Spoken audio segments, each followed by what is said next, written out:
दोस्तों, आज मैं आपके सामने एक बहुत ही जबरदस्त मलयालम मूवी को लेकर आया हूँ। इस मूवी ने साउथ से लेकर नॉर्थ इंडिया तक तहलका मचा कर रखा है। सोचा नहीं था कि ये मूवी इतनी बेहतरीन होगी। And hats off to its writer. Movie का नाम आप स्क्रीन पर देख सकते हैं, जिसकी IMDb रेटिंग है 7.8 और रोटेन टोमेटोज पर तो इसको पूरे 95% की फ्रेश रेटिंग भी मिली हुई है। तो चलिए दोस्तों, शुरू करते हैं आज की ये एक्सप्लेनेशन। तो मूवी की शुरुआत में हम प्रोविंदो नाम के एक लड़के को देखते हैं, जिसके पापा गांव के मंदिर के मुख्य पुजारी हैं और पिछली कई पीढ़ियों से उनका परिवार पाठ पूजा ही करता आया है। यहाँ हमें पता चलता है कि बचपन में प्रोविंदो ने भी शास्त्रों की अच्छी पढ़ाई की थी और वो खुद भी पूजा करवाता था। लेकिन अपनी माँ की मौत के बाद वो अचानक नास्तिक हो गया और गुस्से में अपना जनेऊ उतार कर घर छोड़कर भाग गया। अब पिछले 2 सालों से वो एक छोटे से बैंड में गिटार प्लेयर के तौर पर काम कर रहा है, जबकि उसका सपना दुनिया का बड़ा गिटारिस्ट बनने का है। खैर, अब कुछ दिनों के बाद उनके बैंड को 2 महीने के लिए यूरोप प्रोग्राम पर जाना था और प्रोविंदो इसी उम्मीद में खुश था कि शायद इस टूर के बाद उसे कोई बड़ा ब्रेक मिल जाए। लेकिन बैंड मैनेजर बताता है कि ऑर्गेनाइजर को गिटार प्लेयर की जरूरत नहीं है, इसलिए सबका वीजा तो लग गया है, लेकिन सिर्फ प्रोविंदो का रिजेक्ट हो गया और इसलिए अब वो यूरोप नहीं जा सकता। तो इस तरह से अचानक खाली समय और बिना काम के 2 महीने सामने देखकर प्रोविंदो बहुत ही निराश हो जाता है। लेकिन तभी उसके पास उसके बड़े भाई दीपू का मैसेज आता है, जिसमें लिखा होता है कि पापा का बर्थडे है, इसलिए घर पर पार्टी है। साथ ही पापा उसे देखना चाहते हैं, इसलिए वो घर पर आ जाए। अब अगले 2 महीने उसके पास कोई और काम नहीं होता और साथ ही अपने गुजारे के लिए पैसे भी नहीं होते, इसलिए वो आखिर में घर लौटने का फैसला कर लेता है। अब सीन शिफ्ट होता है और हम देखते हैं कि उसके घर पर उसके पापा का बर्थडे बहुत ही धूमधाम से मनाया जा रहा है। असल में उसके पापा गांव के पुजारी होने की वजह से उस गांव के बहुत लोग वहां आए होते हैं। लेकिन हम देखते हैं कि अपनी माँ की मौत के बाद से प्रोविंदो अब भी अपने पापा से अंदर ही अंदर नाराज था और उनसे बात करना नहीं चाहता था, जिसके चलते वो सामने से नहीं बल्कि घर के पीछे के रास्ते से घर में घुसता है। अब इसी रास्ते में अचानक उसे अपना डॉगी पप्पू दिखता है, जो उसकी माँ की आखिरी निशानी जैसा है, क्योंकि मरने से ठीक पहले उसकी माँ मंदिर की सीढ़ियों से उसी पप्पू को उठाकर घर पर लेकर आई थी और इसी वजह से प्रोविंदो भावनात्मक रूप से उससे बहुत ही जुड़ा हुआ था। खैर, अब वो वहाँ से सीधे अपने ताऊजी के कमरे में जाकर उनसे मिलता है और उन्हें बातों ही बातों में बताता है कि उसे 2 महीने तक यहीं रहना होगा। लेकिन वो अभी भी अपने पिता से सीधे बात करने से बच रहा है और उनके सामने जाना नहीं चाहता। फिर अगले दिन प्रोविंदो अपने दोस्त फैजल के म्यूजिक स्टूडियो पहुँचता है। दरअसल फैजल फिल्म इंडस्ट्री के क्लाइंट्स के लिए म्यूजिक रिकॉर्ड करवाता है, इसलिए अब प्रोविंदो उससे काम मांगता है और कहता है कि अब मैं एक अच्छा गिटारिस्ट बन चुका हूँ, इसलिए मेरे लिए कोई काम हो तो मुझे बताओ। लेकिन ये सुनकर फैजल उससे कहता है कि मेरी एक डायरेक्टर से बात तो चल रही है, जिसे फिल्म के लिए म्यूजिक चाहिए, इसीलिए अगर मेरी डील उसके साथ फाइनल हो गई तो मैं तुम्हें बुला लूंगा। बस मुझे थोड़ा समय दो, क्योंकि अभी मेरे पास तुम्हारे लिए कोई दूसरा काम नहीं है। इस तरह से अब प्रोविंदो के पास ना तो काम है ना पैसे, और ऊपर से वो अपने पापा से बात भी नहीं करता, इसलिए उनसे पैसे मांगने में भी शर्माता है। यहाँ अब वो सोच सोच कर परेशान हो जाता है कि बिना पैसे के 2 महीने कैसे निकालेगा। अब आगे अपनी समस्या का हल ढूंढने के लिए वो अपने कजिन रुपेश से मिलने जाता है, जो खुद भी पुजारी का काम करता था और आसपास के गांव में छोटी मोटी पूजा भी करवाता रहता था। फिर प्रोविंदो जब उसे सब बताता है तो रुपेश कहता है कि तू मेरा असिस्टेंट बन जा, उसी में तेरा फायदा है। लेकिन प्रोविंदो को अब भगवान पर विश्वास नहीं था और वो एक नास्तिक बन चुका था, इसलिए वो उसे साफ साफ मना कर देता है। पर इस पर रुपेश उसे समझाता है कि देख, तू वेद और मंत्र अच्छे से जानता है, ऊपर से तुझे सारी विद्याएं भी आती हैं, इसलिए कम से कम जिनका विश्वास है उनके लिए तो पूजा कर, बाकी खुद के लिए तू इसे एक धंधा समझ, जिससे तुझे पैसे मिल जाएंगे। तो इस तरह से अब आखिर में प्रोविंदो को ये आइडिया प्रैक्टिकल लगता है और वो फिर से जनेऊ पहनकर पूजा पाठ करवाने के लिए तैयार हो जाता है। अब हालांकि प्रोविंदो को भगवान पर भरोसा नहीं था, लेकिन फिर भी वो पूजा पाठ सच्चे मन और पूरी विधि से करवाता है, क्योंकि लोगों को उस पूजा में विश्वास था। अब ऐसे ही एक दिन जब वो दोनों एक नए घर में गृह प्रवेश की पूजा के लिए जाते हैं, तो तैयारी के दौरान रुपेश उस घर में रखा एक नया झूला देख लेता है कि ये झूला इतना मजबूत है कि पूरा परिवार बैठ जाए तो भी नहीं टूटेगा। अब ये सुनकर रुपेश मजाक मजाक में उस पर बैठकर देखता है, लेकिन उसके बैठते ही वो झूला अचानक से टूट जाता है और उसे चोट लग जाती है। चोट लगने की वजह से अब वो चाहकर भी आगे की पूजाओं में खुद नहीं जा सकता था, इसलिए वो खुद प्रोविंदो से कहता है कि आज से मेरे सारे जजमानों की पूजा तुम देख लेना और जो पैसे मिलेंगे वो हम आधे आधे बांट लेंगे, यानी कस्टमर रुपेश के और काम प्रोविंदो का, जबकि प्रॉफिट आधा आधा। खैर, अब प्रोविंदो इसके लिए मान जाता है और रुपेश की जगह वही फुल टाइम पूजा पाठ करने लगता है। फिर इसी बीच एक दिन रुपेश उसे फोन करके अपने एक वकील जजमान के बारे में बताता है। वो कहता है कि उनके बेटे की हरकतें पिछले कुछ दिनों से अजीब हो गई हैं, इसलिए घर वालों को शक है कि उस पर भूत का साया है और इसीलिए वो झाड़ फूंक जैसा कुछ करवाना चाहते हैं। अब ये सुनकर प्रोविंदो पहले तो इनकार करता है और कहता है कि हम तो भगवान को खुश करने के लिए पूजा करते हैं, भूत वूत भगाना तो तांत्रिकों का काम है। लेकिन रुपेश कहता है कि मैं तुम्हें मंत्र और विधि समझा दूंगा, बस तुम वही पढ़ देना और क्लाइंट इसके लिए बहुत पैसे देने को तैयार है, इसलिए फायदे को समझो।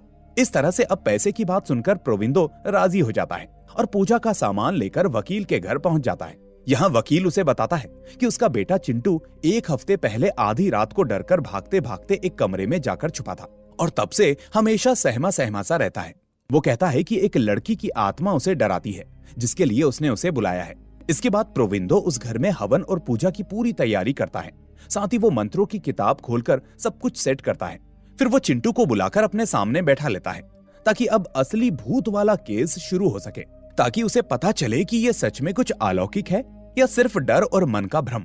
अब चिंटू पूजा के दौरान बुरी तरह से डरा हुआ बैठा रहता है, यहाँ तक कि वो अपनी माँ का हाथ छोड़ने तक को तैयार नहीं होता।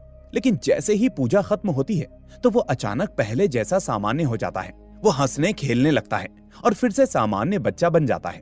अब ये देखकर वकील और उसकी पत्नी तो बेहद खुश हो जाते हैं, लेकिन दूसरी तरफ प्रोविंदो पूरी तरह से हैरान रह जाता है। ऐसा इसीलिए क्योंकि उसने तो सिर्फ पैसों के लिए आधा अधूरा यकीन रखते हुए मंत्र पढ़े थे। हालांकि पूजा उसने सही मन से की थी और सही विधि से की थी। शायद इसी वजह से वो पूजा सचमुच काम कर गई। इसके बाद वकील इतना खुश होता है कि तय रकम 60,000 की जगह वो उसे पूरे 1 लाख रुपए दे देता है। फिर घर लौटकर प्रोविंदो जब ये सब रुपेश को बताता है तो रुपेश भी चौंक जाता है कि पूजा से वो लड़का एकदम ठीक कैसे हो गया। लेकिन फिर जल्दी ही वो अपने क्लाइंट्स के बीच में ये शेखी बगाड़ने लगता है कि अब वो लोग भूत भगाने वाली पूजा भी करवाते हैं, क्योंकि उसे समझ में आ गया था कि नॉर्मल पूजा पाठ से अच्छा पैसा भूत प्रेत के धंधे में है, क्योंकि वहाँ लोग परेशान और उलझे हुए होते हैं जो मुंह मांगी कीमत तक दे देते हैं। अब अगली सुबह जब प्रोविंदो की नींद खुलती है तो वो अपना व्हाट्सएप देखता है और ये देखकर हैरान रह जाता है कि उसकी डीपी बदल चुकी है, जबकि उसे याद ही नहीं कि उसने उसे कब बदला था। और तभी उसे एक डिलीवरी बॉय का कॉल आता है जो उसे बताता है कि उसके नाम पर एक पार्सल आया है। इसके बाद जब प्रोविंदो पैकेट खोलकर देखता है तो उसमें एक लेडीज कुर्ती निकलती है, लेकिन ये देखकर वो हैरान हो जाता है क्योंकि उसने तो ऐसा कुछ मंगाया ही नहीं था। इसके बाद वो अपना फोन चेक करने लगता है तो उसे पता चलता है कि ये ऑर्डर उसी के फोन और उसी के क्रेडिट कार्ड से हुआ था। ये जानकर वो अब और भी पैनिक हो जाता है क्योंकि उसने ऐसा कुछ भी नहीं किया था। लेकिन बाद में उसे लगता है कि शायद उसके मोबाइल को किसी ने हैक कर लिया होगा या फिर वो किसी साइबर क्राइम का शिकार हुआ होगा। इसीलिए ये सब समझ में ना आने पर वो अगली रात अपना फोन बंद करके सो जाता है। लेकिन तभी आधी रात को अचानक से उसकी आंखें खुलती हैं तो वो अपने कमरे में एक लड़की को देखता है जो उसका फोन चला रही होती है। इसके बाद जब दोनों की नजरें एक दूसरे से टकराती हैं तो दोनों ही चौंक जाते हैं, पर इतने में वो लड़की अचानक उसे हाथ हिलाकर बाय बोलती है और अचानक से गायब हो जाती है। अब ये देखकर तो मानो प्रोविंदो के होश उड़ जाते हैं। उसे लगता है कि आजकल वो आई एक्सप्लेन मूवीज चैनल पर कुछ ज्यादा ही हॉरर मूवीज देख रहा है, जिसके चलते उसे ऐसा वहम हो रहा है और डर लग रहा है। इसलिए अब वो भागकर अपने बड़े पापा के कमरे में जाकर वहीं पर सो जाता है। फिर सुबह डरते डरते जब वो अपने कमरे में लौटता है तो वही लड़की फिर से उसके सामने आकर खड़ी होती है। अब वो उसे फोन वापस करते हुए खुद के बारे में बताती है कि वो एक आत्मा है जो पहले चिंटू को दिखाई देती थी, लेकिन जब प्रोविंदो उसके घर पर पूजा करने गया और उसने उसके हाथ में आईफोन देखा तो उसे वो फोन अच्छा लगा। ऊपर से वहाँ पर चिंटू उससे ठीक से बात ही नहीं करता था, इसलिए वो चिंटू को छोड़कर अब प्रोविंदो के पास आ गई है। फिर वो आगे बताती है कि वो कुर्ती उसने ही उसके फोन से ऑर्डर की थी और अब वो सिर्फ प्रोविंदो को ही दिखाई देती है। अब यहाँ वो आत्मा प्रोविंदो को अपने बारे में सब कुछ खुलकर इसलिए बताती है ताकि वो उससे डरने की बजाय उससे बिना डरे ठीक से बात कर पाए। लेकिन इंसान होने के नाते प्रोविंदो फिर भी बुरी तरह से घबरा जाता है और ऊपर से वो खुद को नास्तिक मानता था, जिसे भूत भगवान पर भरोसा नहीं होता। इसलिए वो सीधे एक साइकाइट्रिस्ट के पास जाता है। भाई ये भी ना एक कमाल का आदमी है। अब वो डॉक्टर उसकी पूरी कहानी सुनकर कहता है कि उसे कोई गंभीर बीमारी नहीं है, बल्कि उसे बस नींद की कमी और ओवर थिंकिंग है, और इस तरह से वो उसे कुछ स्लीपिंग पिल्स दे देता है और आराम करने की सलाह देता है। इसके बाद रात को गोलियां खाकर प्रोविंदो सोने की कोशिश करता है, लेकिन आधी रात को फिर से उसकी आंखें खुलती हैं और वो उसी आत्मा को वापस अपने कमरे में देखकर हड़बड़ा जाता है। फिर अगले दिन वो रूपेश को घर बुलाता है और इस बारे में सब कुछ बता देता है। इसके बाद वो दोनों मिलकर उसके कमरे में जोर शोर से भूत भगाने वाली पूजा करते हैं और मंत्रों का तेज उच्चारण करते हैं। लेकिन इस बीच हम देखते हैं कि पूजा के दौरान भी आत्मा उसके साथ आराम से बैठी रहती है। अब हालांकि रूपेश तो उसे देख नहीं सकता था, लेकिन पूजा के बीच प्रोविंदो भी उस पर ध्यान नहीं दे पाता कि वो तो वहीं बैठी है। फिर हम देखते हैं कि पूजा खत्म होने के बाद भी वो कहीं नहीं जाती, जिससे साफ हो जाता है कि मंत्र तंत्र का उस पर कोई असर नहीं हुआ। अब पूजा के बाद जब रूपेश चला जाता है तो अपने पीछे वापस उसी आत्मा को देखकर प्रोविंदो फिर से घबरा जाता है। उसे समझ में नहीं आता कि आखिर इस पूजा ने काम कैसे नहीं किया, जबकि रूपेश ने तो पूरे मन से वो पूजा की थी।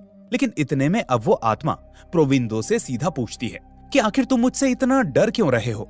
मैंने अब तक तुम्हारा फोन इस्तेमाल करने के अलावा तुम्हें कभी नुकसान नहीं पहुंचाया है। साथ ही मैं तुम्हें अपने बारे में बता भी चुकी हूँ। फिर आखिर इतना ओवर रिएक्ट क्यों कर रहे हो कि आखिर वो है कौन और उससे चाहती क्या है? तो इस पर वो जवाब देती है कि उसे खुद अपने बारे में कुछ याद नहीं, ना नाम, ना परिवार, ना मरने का तरीका। बस इतना जानती है कि किसी अजीब वजह से वो प्रोविंदो की तरफ खींची चली आई, लेकिन वो वजह क्या है उसे भी नहीं पता। लेकिन इसी बीच बातें करते करते वो अचानक जीसस का नाम लेती है, जिसे सुनकर प्रोविंदो समझ जाता है कि वो किसी क्रिश्चियन लड़की की आत्मा है।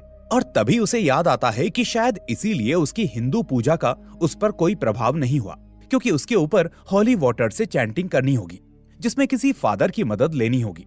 लेकिन तभी उसके दिमाग में एक और खुराफात आती है, यानी कि एक शॉर्टकट, जिसके बाद हम देखते हैं कि प्रोविंदो क्रिश्चियन प्रतीकों से उसे भगाने का तरीका आजमाने की सोचता है और एक दुकान में सीधा क्रॉस खरीदने जाता है। लेकिन वो देखता है कि उसके पीछे पीछे वो आत्मा भी वहीं पर आ जाती है, जिसके बाद प्रोविंदो जल्दी से एक क्रॉस उठाकर उसके सामने रखता है और उसे डराने की कोशिश करता है, जैसा अक्सर हॉरर मूवीज में होता है।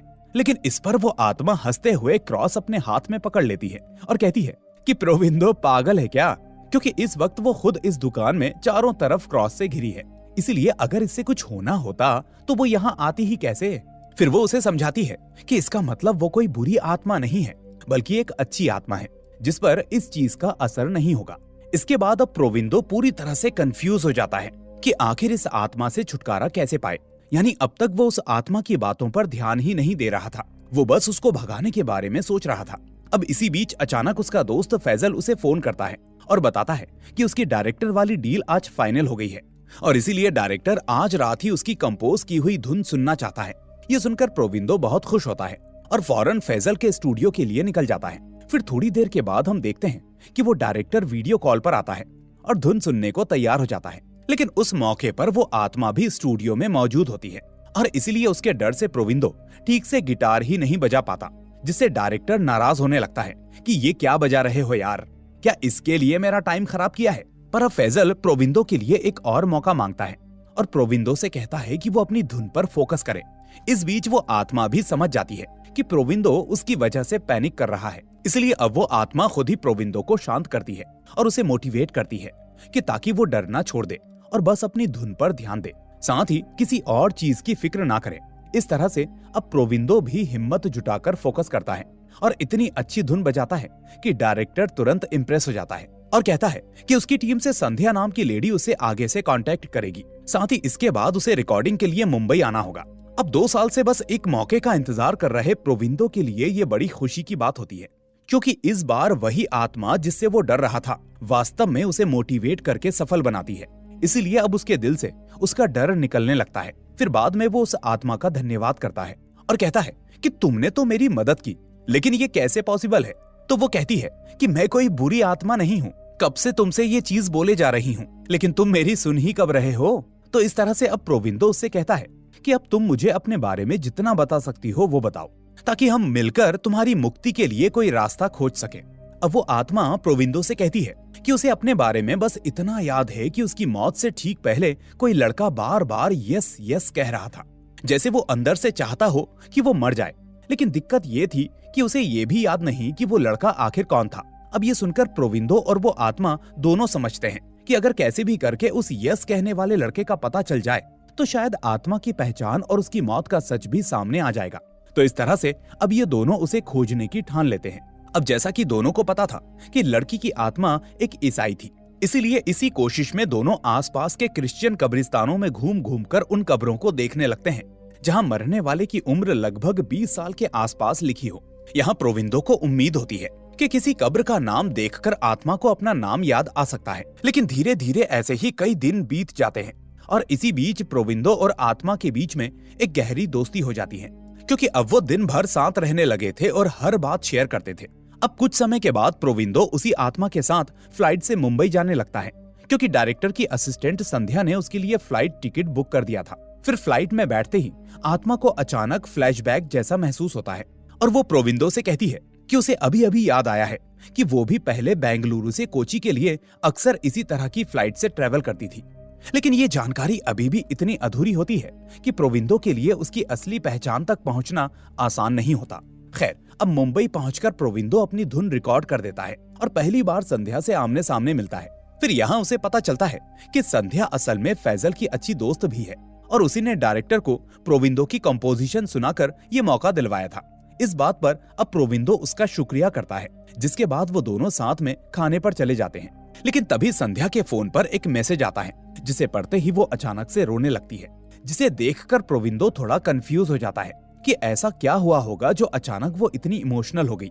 अब वो आत्मा जो उनके पास ही मौजूद होती है, वो अचानक संध्या के फोन की स्क्रीन पढ़कर प्रोविंदो को बताती है कि आज ही संध्या का ब्रेकअप हुआ है, साथ ही उसका बॉयफ्रेंड उसे छोड़कर अमेरिका चला गया है और उसी का मैसेज पढ़कर फिलहाल वो रो रही है। इसके बाद आत्मा प्रोविंदो से इशारे में कहती है कि वो संध्या से बात करे ताकि उसका मन थोड़ा हल्का हो सके। तो ये सुनकर प्रोविंदो पहले तो चुप रहता है, लेकिन फिर उस आत्मा के कहने पर संध्या से मजाक और हल्की फुल्की बातें करते हुए उसे हंसाने की कोशिश करने लगता है। अब संध्या भी समझ जाती है कि प्रोविंदो उसको ठीक महसूस कराने के लिए ऐसा कर रहा है, इसलिए अब वो उसे अपने रिश्ते की पूरी कहानी बताने लगती है कि वो अपने बॉयफ्रेंड के लिए पूरी तरह से कमिटेड थी, लेकिन वो कमिटमेंट से डरता था और इसीलिए उसे छोड़कर चला गया। इसके बाद संध्या कहती है कि माना वो डरा हुआ होगा या उसकी कुछ और प्रायोरिटीज होंगी, लेकिन मेरा मानना यह है कि किसी भी रिश्ते को हमेशा प्यार से खत्म करना चाहिए, झगड़े से नहीं, क्योंकि जब भी पीछे मुड़कर देखें तो प्यारी यादें ही याद आएं। अब उसकी ये भावुक और प्यार भरी बातें सुनकर उस लड़की की आत्मा के अंदर भी कुछ हलचल होने लगती है। हम देखते हैं कि अचानक उसकी आंखों में भी आंसू आ जाते हैं और वो प्रोविंदो से कहती है कि शायद मरने से पहले वो भी किसी से प्यार करती थी, लेकिन अब उसे याद नहीं कि वो कौन था। खैर, अब संध्या खुद भी कोच्चि की रहने वाली होती है और उसे भी वहीं लौटना होता है, इसलिए संयोग से वो सब एक ही फ्लाइट से वापस कोच्चि आ जाते हैं। अब प्रोविंदो को संध्या के साथ बहुत ही अच्छा लगने लगता है और उसके साथ उसे एक अपनापन महसूस होता है, जैसे वो उससे प्यार करने लगा हो। इसके बाद घर लौटकर वो फिर से पूजा पाठ के काम में व्यस्त हो जाता है, लेकिन साथ ही अब वो और संध्या रोज फोन और व्हाट्सएप पर बातें करने लगते हैं। इतना ही नहीं, संध्या उसे वॉइस मैसेज भेजती है और एक दिन अपने कजिन की प्री वेडिंग पार्टी में इनवाइट भी करती है। फिर प्रोविंदो वो वॉइस मैसेज आत्मा को भी सुनाता है, जिसे सुनकर आत्मा मुस्कुराकर कहती है कि शायद संध्या भी तुमसे प्यार करने लगी है। अब प्रोविंदो तो संध्या की कजिन की प्री वेडिंग पार्टी में जाना चाहता था, लेकिन दिक्कत ये थी कि वो रास्ता काफी लंबा था और बाइक से जाना बहुत ही मुश्किल था। इसलिए अब वो आत्मा उसे सुझाव देती है कि वो अपने पापा की कार ले ले, लेकिन प्रोविंदो अब भी अपने पिता से बात करने से बच रहा था। ऊपर से जब से वो आया है तब से उसने अपने पिता से बात तक नहीं की थी, इवन उनके सामने तक नहीं गया था ताकि कोई बात करनी ना पड़ जाए। इसलिए अब वो यही बात उस आत्मा को बताता है कि मैं अपने पिता से बात नहीं करता, इसलिए कार तो भूल ही जाओ। लेकिन अब आत्मा उससे पूछती है कि ऐसा क्या हुआ जो तुम उनसे बात तक नहीं करते और उनके सामने तक नहीं जाते। तो इस तरह से पूछने पर वो आत्मा को बताता है कि जब उसकी माँ जिंदा थी तो वो मंदिर में पप्पू नाम का कुत्ता घर लेकर आई थी, लेकिन पापा को पप्पू पसंद नहीं था। फिर जिस दिन माँ की मौत हुई उस दिन पप्पू उदास बाहर बैठा था, क्योंकि वो जानता था कि पापा उसे अंदर नहीं आने देंगे। लेकिन जैसे ही मैंने उसे देखा तो मैं उसे अपनी माँ की लाश के पास लेकर गया कि वो भी आखिरी बार उन्हें देख लेगा तो उसके मन को सुकून मिल जाएगा। लेकिन जैसे ही पापा सामने आए तो उन्होंने डांट कर उसे वहां से भगा दिया। यानी उन्होंने सिर्फ पप्पू को नहीं बल्कि प्रोविंदो को डांटा था और बाहर भेज दिया था। इस तरह से अब प्रोविंदो कहता है कि उस दिन मेरे पिता ने मुझे और पप्पू को माँ की आखिरी झलक तक लेने नहीं दी और तुरंत अंतिम संस्कार कर दिया, जिसके बाद उसी दिन से वो अंदर से टूट गया और नास्तिक बन गया। इतना ही नहीं, वो इसी बात से अपने पापा से मन ही मन नफरत भी करने लगा और आज तक उनसे बात नहीं की। अब ये सब सुनकर वो आत्मा उसे समझाती है कि वो कब तक उस पुरानी घटना को पकड़कर अपने पिता से नाराज रहेगा। इसलिए वो उससे कहती है कि अब जाओ और उनसे बात करो। हो सकता है कि शायद उनके दिल में भी बहुत दर्द छुपा हो जिसका अंदाजा तुम्हें ना हो। आखिर वो अब बूढ़े हो चुके हैं हालांकि प्रोविंदो अब भी उसकी बात मानने को तैयार नहीं होता। लेकिन तभी उसे अचानक बाहर से पप्पू के भौंकने की आवाज सुनाई देती है, जो असल में उसके कमरे के बाहर से आ रही थी, लेकिन थी घर के अंदर ही। इस तरह अब वो पप्पू को ढूंढने कमरे से बाहर जाता है, तो तभी वो देखता है कि उसके पापा ने पप्पू को अपने कमरे में सुलाया हुआ है। साथ ही उसकी नजर पड़ती है कि पप्पू को चोट लगी है और उसके पापा उसे दवा लगा रहे हैं। अब प्रोविंदो को अचानक सामने देखकर वो उससे कहते हैं कि पप्पू तुम्हारी माँ की आखिरी निशानी है, इसलिए अब मैं इसे अपने कमरे में सुलाता हूँ। आज पूरे 2 साल बाद पहली बार प्रोविंदो अपने पापा को करीब से देखता है और यहाँ वो नोटिस करता है कि उसके पिता खुद भी बीमार रहते हैं और ऑक्सीजन मशीन के बिना सो भी नहीं पाते।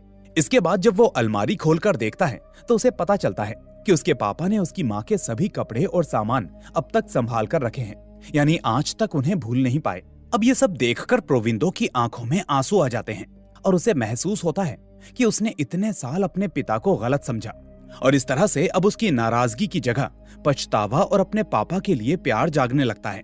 अब प्रोविंदो आखिर में हिम्मत करके अपने पापा से पूछता है कि क्या कल मैं आपकी कार लेकर जा सकता हूँ। तो ये सुनकर उसके पापा जैसे चैन की सांस लेते हैं, क्योंकि 2 साल बाद बेटे ने खुद उनसे बात की थी। फिर वो मुस्कुराकर तुरंत उसे इजाजत दे देते हैं और कहते हैं कि क्यों नहीं, सब तुम्हारा ही है, मैं कौन सा उसे चलाता हूँ, लेकिन जहाँ भी जाओ संभल कर जाना और अपना ख्याल रखना। इसके बाद प्रोविंदो अगले दिन कार लेकर उस आत्मा के साथ संध्या की कजिन की उस प्री वेडिंग पार्टी में जाता है, जहाँ सब खूब एंजॉय करते हैं। प्रोविंदो और संध्या को साथ में मस्ती करते देखकर उस आत्मा के अंदर अजीब सी जलन होने लगती है और उसे संध्या से ईर्ष्या होने लगती है।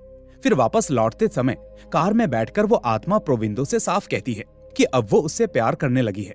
लेकिन प्रोविंदो ये सुनकर हक्का बक्का रह जाता है और प्रैक्टिकली सोचने को कहता है कि वो एक आत्मा है और वो दोनों एक दूसरे को छू भी नहीं सकते, तो ऐसे में ये रिश्ता कैसे संभव है। लेकिन इतने में वो आत्मा उससे कहती है कि प्यार का फिजिकली होना जरूरी नहीं, उसे बस महसूस किया जाता है। पर फिर भी प्रोविंदो उसे समझाने की कोशिश करता है, लेकिन वो लगातार अपने प्यार पर अड़ी रहती है। अब इसी बीच प्रोविंदो के पास संध्या का कॉल आता है, तो प्रोविंदो बात करने के लिए कार से बाहर निकलता है और जैसे ही वो दरवाजा खोलता है तो बगल से तेजी से गुजरती कार से उसका एक्सीडेंट होते होते बच जाता है, जिससे वो कुछ पल के लिए सहम जाता है। और इसी झटके के बाद वो आत्मा अचानक उसके पास आती है और उसकी आंखों में आंसू भर आते हैं। साथ ही वो अब प्रोविंदो को जकड़कर गले लगा लेती है और उसी पल उसे अपनी पूरी पिछली जिंदगी याद आ जाती है और कहानी यहाँ से फ्लैशबैक में चली जाती है। अब यहाँ हमें पता चलता है कि उस आत्मा का नाम माया है, जो कोच्चि की रहने वाली थी। उसके घर में उसके मम्मी पापा और छोटा भाई जैकब था। वो बेंगलुरु में पढ़ती थी और छुट्टियों में घर आई थी। अब आज वो अपने मॉडर्न ख्यालों वाले मम्मी पापा से साफ कह देती है कि वो एक लड़के से प्यार करती है और कल उसने उसे कैफे में मिलने बुलाया है। अब अगले दिन माया अपने परिवार के साथ कार में बैठकर उसी कैफे के बाहर उस लड़के का इंतजार कर रही होती है। लेकिन इंतजार के बीच अचानक उस लड़के का मैसेज आता है कि वो नहीं आ पाएगा। अब माया वो मैसेज पढ़कर उदास हो जाती है, तो उसकी माँ उसे समझाती है कि आजकल की जनरेशन के लड़के कमिटमेंट से डरते हैं बेटा, इसलिए तुम्हें जरूर एक अच्छा लड़का मिलेगा, इसे भूल जाओ। लेकिन माया को ये बातें अच्छी नहीं लगती और इतने में वो गुस्से में गाड़ी से उतर जाती है। पर ठीक उसी समय तेज रफ्तार से आती एक कार उसे कुचलकर निकल जाती है, जिससे उसका बहुत बुरा एक्सीडेंट होता है। फिर अगला सीन अस्पताल का होता है, जहां डॉक्टर सभी को बताते हैं कि माया ब्रेन डेड हो चुकी है और उसकी सांसें मशीनों से चल रही है। साथ ही वो कहते हैं कि अब रिकवरी का कोई चांस नहीं, इसलिए लाइफ सपोर्ट हटाना ही बेहतर होगा। इसके बाद माया के पापा अपने छोटे बेटे जैकब को सब कुछ समझाते हैं कि उसकी बहन इस वक्त बहुत तकलीफ में है और अगर वो हाँ नहीं कहेगा तो वो लाइफ सपोर्ट हटाने की इजाजत नहीं देंगे। लेकिन अब अपनी बहन की पीड़ा कम करने के लिए आखिर में जैकब रोते रोते यस कह देता है और उसके यस कहते ही मशीन बंद कर दी जाती है, जिससे माया की सांसें रुक जाती हैं और उसकी मौत हो जाती है। और यही वो यस था जो माया को धुंधलेपन में याद था कि कोई चाहता था कि वो मर जाए, जबकि असल में वो उसके अपने ही भाई का मजबूर फैसला था। अब प्रेजेंट में लौटकर माया प्रोविंदो को अपनी पूरी कहानी और असली नाम बताती है कि मेरा नाम माया है।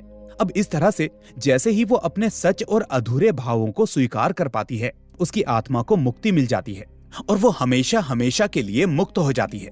लेकिन माया के चले जाने के बाद प्रोविंदो अंदर से टूट जाता है।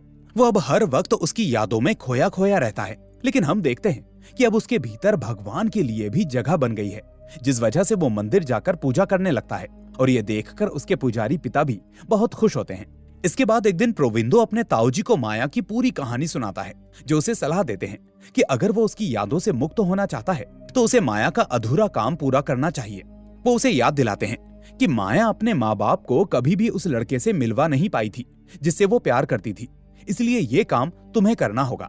ये सुनकर प्रोविंदो उनकी बात समझ जाता है और अगले दिन ही माया के घर जाता है। असल में माया ने उसे एक बार बताया था कि उसके पिता का नाम विनोद मैथ्यू है और कुट्टिकानम में उनका मैजिकल हिल्स नाम का एक प्लांटेशन है, इसलिए उसे इंटरनेट से उस जगह का पता चल जाता है। जिसके बाद वो वहाँ माया की माँ से मिलता है और कहता है कि वो माया का दोस्त है। वो बताता है कि मैं पास से गुजर रहा था, इसलिए सोचा कि आप लोगों से भी मिल लूं। फिर माया की माँ उसे अंदर बुलाती हैं और पानी लेने चली जाती हैं। इसी बीच तब तक प्रोविंदो घर में लगी माया की तस्वीर देख रहा होता है। यहाँ हमें पता चलता है कि माया ने अपनी माँ को उस लड़के की फोटो कभी भी नहीं दिखाई थी, लेकिन बताया था कि लड़का हिंदू है, उम्र में थोड़ा बड़ा है और दाढ़ी रखता है। अब प्रोविंदो की शक्ल सूरत भी वैसी ही लग रही थी, इसलिए माया की माँ उससे पूछ बैठती हैं कि जिस लड़की से माया प्यार करती थी क्या वो तुम हो? तो ये सुनकर प्रोविंदो भावुक हो जाता है और उसे याद आता है कि कार में भी माया ने उसको बोला था कि वो उससे प्यार करने लगी है। अब माया को शांति दिलाने के इरादे से वो उसकी माँ को हाँ कह देता है और चुपचाप वहां से निकल जाता है। जबकि असलियत ये है कि मरने से पहले माया जिस लड़के से प्यार करती थी वो कोई और था, वही जिसने कैफे में आने से इनकार करने का मैसेज किया था।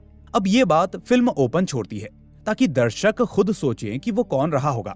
इसलिए अगर आपको कोई आइडिया हो तो मुझे कमेंट में जरूर बताइएगा। अब माया की माँ के सामने हाँ कह देने के बाद प्रोविंदो के मन को सुकून मिल जाता है, क्योंकि अब उसे लगता है कि उसने किसी तरह से माया का अधूरा सपना पूरा किया है। उसके माता पिता को वो रिश्ता दे दिया जो वो कभी देख नहीं पाए। इसके बाद वो संध्या के साथ खुद भी खुश रहने लगता है, जिसके बाद दोनों का रिश्ता आगे बढ़ता है और कुछ महीनों में प्रोविंदो अपने संगीत से पहचान बना लेता है। और इस तरह से धीरे धीरे माया की अधूरी कहानी एक मीठी याद बनकर उसके दिल में रह जाती है। और इसी के साथ ये शानदार मूवी यहीं पर एंड हो जाती है। तो दोस्तों, आपको ये मूवी कैसी लगी मुझे कमेंट में जरूर बताना। साथ ही इस वीडियो को लाइक करके इसे अपने दोस्तों के साथ भी शेयर कर देना, क्योंकि उन्होंने भी आज तक ऐसी मूवी नहीं देखी होगी। लेकिन अगर आप नए हैं तो चैनल को सब्सक्राइब करके बेल आइकन भी दबा देना, ताकि कोई भी वीडियो आपसे मिस ना हो। तो चलिए दोस्तों, अब मिलेंगे अगली ऐसी ही वीडियो में। Till then take care and thanks for watching.